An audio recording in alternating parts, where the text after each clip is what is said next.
औज़ुबिल्लाहिमिनश्शैतानिर्रजीम बिस्मिल्लाहिर्रहमानिर्रहीम। Welcome back dear students, hope so आप लोग खैरियत से होंगे। आपको पता है बेटा, हमने क्लास 9th की फ़िज़िक्स का चैप्टर नंबर 2 स्टार्ट किया हुआ है जिसका नेम है काइनेमैटिक्स। और आज जो टॉपिक आपसे डिस्कस करने वाले हैं वो हमारे पास एक लॉन्ग क्वेश्चन है और एक इम्पोर्टेंट टॉपिक है। इसका नेम है 2.9 area under speed time graph. और जो area under speed time graph है वो हमें किस चीज़ की इंफॉर्मेशन देता है, ये इस लेक्चर में हमने कैलकुलेट करके आपको देना है। आपको बताना है कि area under speed time graph हमें क्या इंफॉर्मेशन देता है। ओके हो गया। तो यहाँ पर ही मैं आपको अगर एक लाइन बता दूँ तो यहीं पे टॉपिक ख़त्म हो जाना, ठीक है।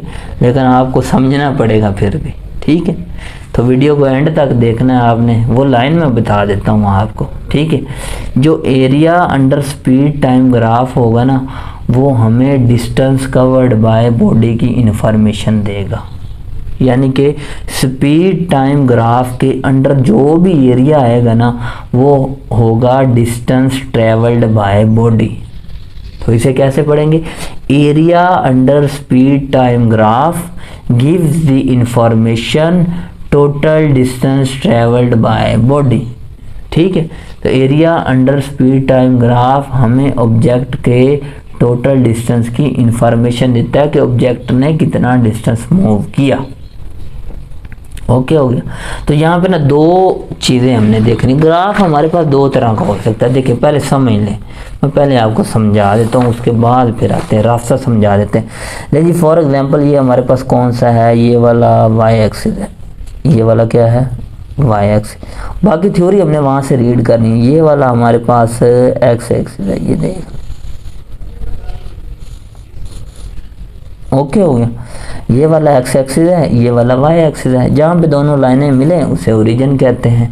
अब यहाँ पर देखें दो तरह के ग्राफ बन सकते हैं। एक ऑब्जेक्ट का ग्राफ क्या हो सकता है, अगर ऑब्जेक्ट कांस्टेंट स्पीड से मूव कर रहा है या यूनिफॉर्म स्पीड से मूव कर रहा है, ठीक है।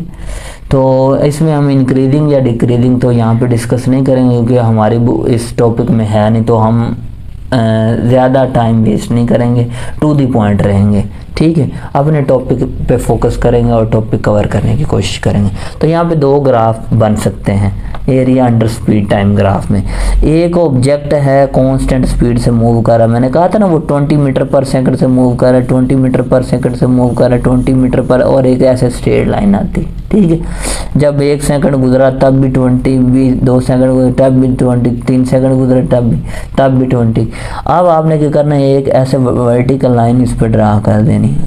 तो ये एक रेक्टेंगल शेप नहीं बन गई ये वाली, अगर देखा जाए ये वाली। इस पे तो पैरामीटर तो ड्रा करने हम भूल ही गए। अब देखिए इस एक्सिस में हमने क्या लेना है, टाइम। ओके हो गया। इस एक्सिस में हमने क्या लेनी है, क्या लेना है, स्पीड। स्पीड है ना, speed time area under speed time graph, तो स्पीड वी लेंगे इस एक्सिस में, ठीक है। वो किस में होती है, मीटर पर सेकंड में। ओके हो गया। अब यहाँ पर देखें इनको मिलाने के बाद हमें ये इसके अंडर एरिया नहीं मिला, ये वाला, ये एरिया हमें क्या इंफॉर्मेशन देता है। अब देखें रेक्टेंगल का एरिया क्या होता है, यहाँ पर देखें, यहाँ पे निकालते हैं। Area is equal to length multiply by breadth, ऐसे ही। आप देखें ये वाला एरिया लेंथ में क्या आ रहा है, लेंथ में तो टाइम आ रहा है, तो इसका मतलब एल की जगह टाइम लिख देते हैं। और उसके बाद ब्रेड्थ में क्या आ रहा है, वेलोसिटी आ रही है। ऑब्जेक्ट ने यहाँ से यहाँ तक वी कवर किया है, कुछ ना कुछ वेलोसिटी है तो वी लिख देंगे जर्नल में, ठीक। एरिया किसके इक्वल है, एरिया इज इक्वल टू, इसे ऐसा भी लिख सकते हैं वी मल्टीप्लाई बाय टी। अब आपने एक फॉर्मूला नहीं पढ़ा, S is equal to V cross T. तो हाँ यहाँ पर देखें भी S is equal to V cross T किसके इक्वल है, S के इक्वल है। तो हम ये लिख सकते हैं A is equal to S, A is equal to S। अब ये हमें क्या बता रहा है कि area under speed time graph, area under speed time graph is equal to total distance travelled by body. जितना बॉडी ने ये एरिया कवर किया है उतना ही बॉडी ने डिस्टेंस भी मूव किया। बस यही मैं आपको समझाना चाहता। ओके हो गया। अब देखिए यहाँ पर नीचे एक और ग्राफ। अब ऑब्जेक्ट क्या है, ये कांस्टेंट स्पीड से मूव कर रहा है, किससे, ऑब्जेक्ट, दो हेडिंग इस टॉपिक में बनेंगे, ऑब्जेक्ट मूव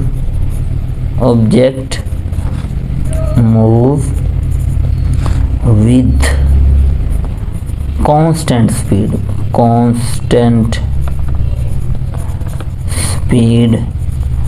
ये इसका ग्राफ बनेगा है, और हेडिंग भी ये बनेगी, आपने ये हेडिंग उधर लिखवानी है, मैंने टेंशन ना ले, ठीक है। और उसके बाद नेक्स्ट यहाँ पे एक और graph, object move with speed time graph, object move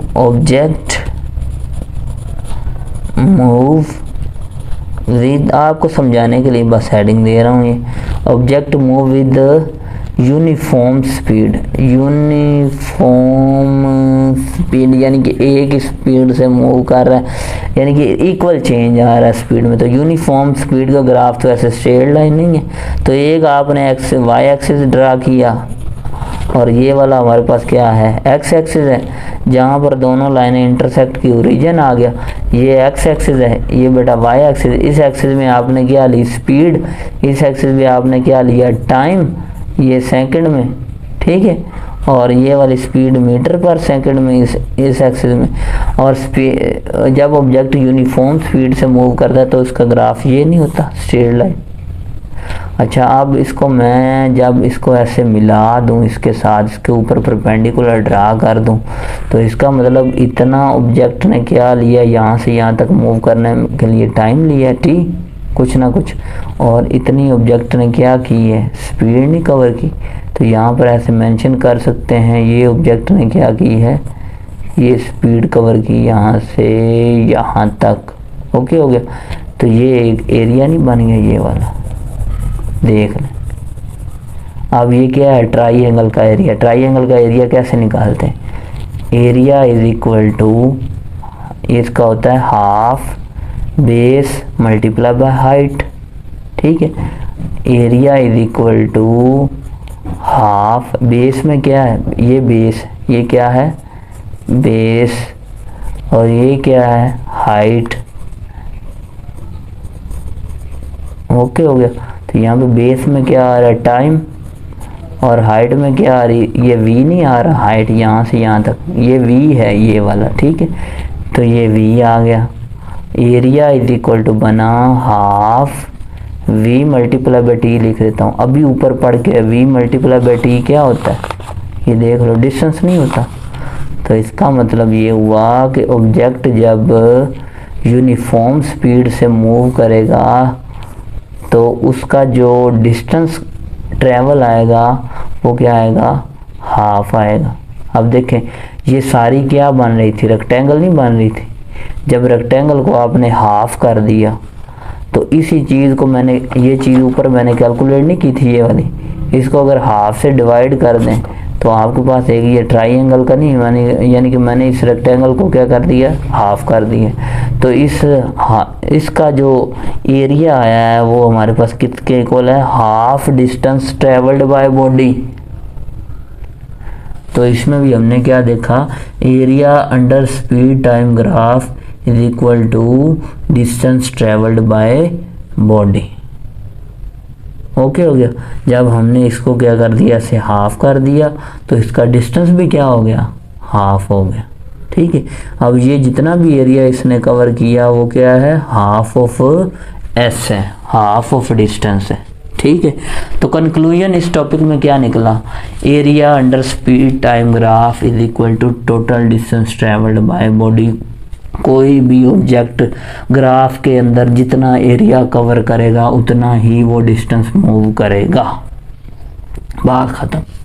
अब आ जाओ बुक की तरफ, अब हमने पढ़ना ही, ठीक है। ये बातें समझ में आ गई, अगर आप नोट करना चाहते हैं तो नोट कर सकते हैं, ठीक है, ये वाला समझने के लिए, ठीक है।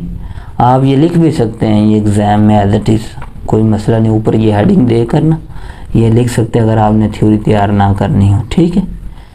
तो ये मैंने नीचे लिख दिया, इसको डेरिवेशन आप इसके ग्राफ के नीचे लिख सकते हैं, ठीक है। तो आप ये नोट कर लें, ओके हो गया। अब आ जाए इधर, अब आपको पढ़ाते हैं डिटेल से। अब बेटा एरिया अंडर समझ लिया आपने टॉपिक। अब आपने यहाँ से क्या क्या तैयार करना है वो बस एग्जाम के पॉइंट ऑफ व्यू से दें, बाकी आपने समझ लिया, साथ साथ वो भी बातें कवर करेंगे। Area under speed time graph, the distance moved by an object can also be determined by using the speed time graph. यानी कि डिस्टेंस आप अगर कैलकुलेट करना चाहते हो तो आप क्या यूज़ करोगे, स्पीड टाइम ग्राफ। ठीक हो गया। For example show the object is moving with a constant speed. अगर एक object move with constant speed, बेटे ये हेडिंग बना लो, ये वाला जो मैंने हाईलाइट कर दिया है ये क्या बन गई, हेडिंग बन गई। For an time interval T, distance covered by object is equal to is given by V multiply by T. यार वो कुछ स्पीड से मूव करता है, टाइम से मल्टीप्लाई करते हैं, तो वी मल्टीप्लाई बाय टी क्या होता है, डिस्टेंस ही होता है। तो यहाँ पे मैंने ना हेडिंग भी यहाँ पे दी हुई है, distance of motion with constant speed, ये भी हेडिंग आप दे सकते हैं। ठीक है, ओके हो गया। तो यहाँ पे आगे मूव करते हैं, तो ये वाला आपने बिल्कुल एज इट इज लिख लेना है, कोशिश करना है। आगे यहाँ पे बेटा देखना, बिस्मिल्लाहिर्रहमानिर्रहीम, यहाँ पर देखिए। अब यहाँ पे आपने पहले वो हेडिंग पीछे वाली देनी, उसके साथ ग्राफ ये बनाना है, और उसकी जो आपने प्रोसीजर वगैरह लिखना है वो यहाँ तक लिखना है। ये भी पढ़ लेते हैं। This distance can be also found by calculating the area under the speed time graph. ये सारा एरिया आ गया। The area under this graph of a time interval is the area of rectangular side multiply by V, यानी कि time को length multiply by breadth multiply करते हैं तो हमारे पास एरिया किसके इक्वल आता है, area show in figure is equal to v multiplied by t. The area under the speed time graph up to a time axis is numerically equal to the distance covered by a object in a time t। ठीक है, तो वही बात ये and पे भी वही बात कह रहा है। ओके हो गया। अब नेक्स्ट वो क्या कहेगा, यूनिफॉर्म जब ऑब्जेक्ट, इसकी हेडिंग आपने ये देनी है दूसरे वाले ग्राफ की। ठीक है, distance of a motion with uniform increasing speed, जब यूनिफॉर्म इंक्रीजिंग स्पीड से ऑब्जेक्ट मूव कर रहा है तो उसका आपने ग्राफ ये बना देना है। ठीक है, और देखिए यहाँ पे इसकी स्पीड 0 है, फिर चेंज हो जाती है, तो ऑब्जेक्ट यहाँ पे एक्सेलरेशन भी प्रोड्यूस हो रहा है। ठीक है, अब यहाँ पर देखें इसने स्टार्टिंग पॉइंट ये लिया, एंडिंग पॉइंट ये लिया, तो इनिशियल में स्पीड 0 होती तो उसने पहले स्पीड क्या कर दी, फाइनल वेलोसिटी में से इनिशियल निकालनी है ना, तो ये एवरेज लेते हैं। पहले एवरेज में हम पहले ये लिख लेते, दूसरी ये लिख लो पहले, कोई इशू नहीं। तो यहाँ पर देखें वही इक्वेशन बनी, एवरेज उसने पहले स्पीड निकाली है, पहली 0 है और दूसरी कुछ ना कुछ है, उसे v का नाम दे दिया, तो दोनों को जब हाफ v आ गया हमारे पास। ओके हो गया, तो यही हमारे पास वो रिजल्ट आया था। अब ये देखें नीचे ये रिजल्ट लिखा हुआ। Now consider another example where speed of object increasing uniformly from 0 to v time the average speed is given by, तो एवरेज स्पीड उसने पहले ही निकाल ली भाई। इन दो पॉइंट्स के दरमियान एवरेज क्या होता है, दो चीज़ों का सम होता है। क्या होता है, दो चीज़ें, यानी कि पहली प्लस दूसरी जितनी ऊपर टर्म आ जाए उतने पे डिवाइड कर दो। ठीक हो गया। उसके बाद distance covered is equal to average speed multiply by time. ले जी ये एवरेज स्पीड है, मल्टीप्लाई बाय टाइम कर दो। अब ये किसके इक्वल आ गया, हाफ एस नहीं आ गया, v मल्टीप्लाई बाय टी क्या होता है, एस होता है। तो उसने इतना किया हुआ, आप इतना भी कर सकते हैं। We calculate the area under the speed time graph, it is equal to the area of the right triangle show in figure, यानी कि ये राइट ट्राइएंगल का जो एरिया है ना, ये area is equal to the speed time graph के equal है। The base of the triangle is equal to the time and perpendicular is equal to the, ये जो परपेंडिकुलर है ये वेलोसिटी को शो कर रहा है, ये बेस है ये टाइम को शो कर रही है। उसके बाद वो कहता है area is equal to half V multiply by, इधर एरिया लिखना चाहते तो एरिया आप लिख दें, एरिया ऑफ ट्राइएंगल लिखा भी हुआ है उसने। We seed that area is numerically equal to the distance covered by an object during the time interval T. तो आप बार बार यही बात कह रहा है, तो आपने फिर एंड पे भी ये कंक्लूजन में ये बात लिखनी नोट के तौर पे, the area under the speed time graph up to the time axis is numerically equal to the distance covered by object. यही बात जो शुरू में आपसे कह रहा था बार बार। यहाँ पे आज आपका ये टॉपिक कंप्लीट हुआ। अगर आपको वीडियो अच्छी लगी हो तो इसको लाइक कीजिएगा, चैनल को सब्सक्राइब करना ना भूलिएगा। हमारे चैनल का नेम है हमजा लर्निंग जोन। इसी के साथ मुझे इजाज़त दें, मिलते हैं नेक्स्ट वीडियो में। अल्लाह हाफिज़।